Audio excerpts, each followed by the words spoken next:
నారాయణపేట జిల్లా Maganur ZP high school food poison ఘటనపై Telangana high court ఆగ్రహం వ్యక్తం చేసింది.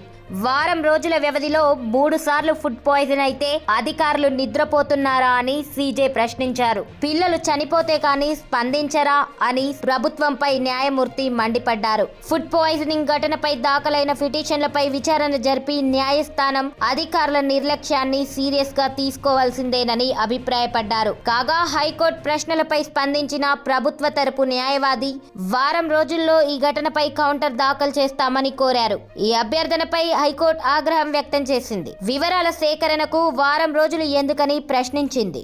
ఆదేశాలు ఇస్తే కానీ అధికారులకు పనిచేయడం చేత కాదా అంటూ హైకోర్టు ధర్మాసనం సీరియస్ అయింది. మాగనూరు జెడ్పీ హైస్కూల్లో ఇటీవల మధ్యాహ్న భోజనం వికటించి 50 మంది విద్యార్థులు అస్వస్థతకు గురయ్యారు. ఈ ఘటన జరిగి వారం రోజులు కాకుండానే అదే స్కూల్లో మళ్లీ 29 మంది విద్యార్థులు అస్వస్థతకు గురయ్యారు.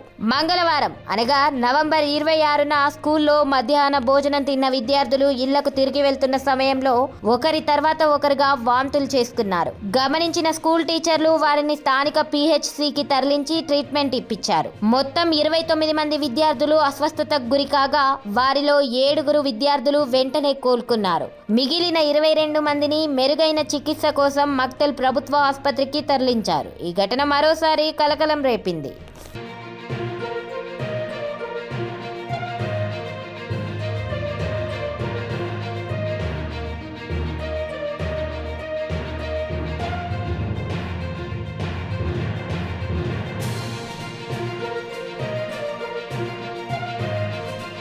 నారాయణపేట జిల్లా Maganur ZP high school food poison ఘటనపై తెలంగాణ హైకోర్టు ఆగ్రహం వ్యక్తం చేసింది.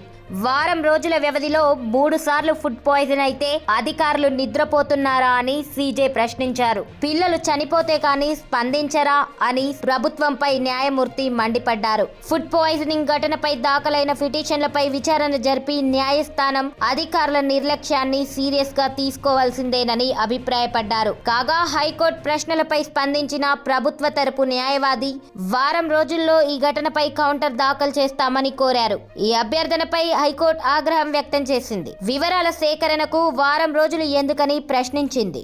ఆదేశాలు ఇస్తే కానీ అధికారులకు పనిచేయడం చేత కాదా అంటూ హైకోర్టు ధర్మాసనం సీరియస్ అయింది. మాగనూరు జెడ్పీ హైస్కూల్లో ఇటీవల మధ్యాహ్న భోజనం వికటించి 50 మంది విద్యార్థులు అస్వస్థతకు గురయ్యారు. ఈ ఘటన జరిగి వారం రోజులు కాకుండానే అదే స్కూల్లో మళ్లీ 29 మంది విద్యార్థులు అస్వస్థతకు గురయ్యారు. మంగళవారం అనగా నవంబర్ 26న స్కూల్లో మధ్యాహ్న భోజనం తిన్న విద్యార్థులు ఇళ్లకు తిరిగి వెళ్తున్న సమయంలో ఒకరి తర్వాత ఒకరుగా వాంతులు చేసుకున్నారు. గమనించిన స్కూల్ టీచర్లు వారిని స్థానిక PHCకి తరలించి ట్రీట్మెంట్ ఇప్పించారు. మొత్తం 29 మంది విద్యార్థులు అస్వస్థతకు గురి కాగా వారిలో 7 విద్యార్థులు వెంటనే కోలుకున్నారు. మిగిలిన 22 మందిని మెరుగైన చికిత్స కోసం మక్తల్ ప్రభుత్వ ఆసుపత్రికి తరలించారు. ఈ ఘటన మరోసారి కలకలం రేపింది.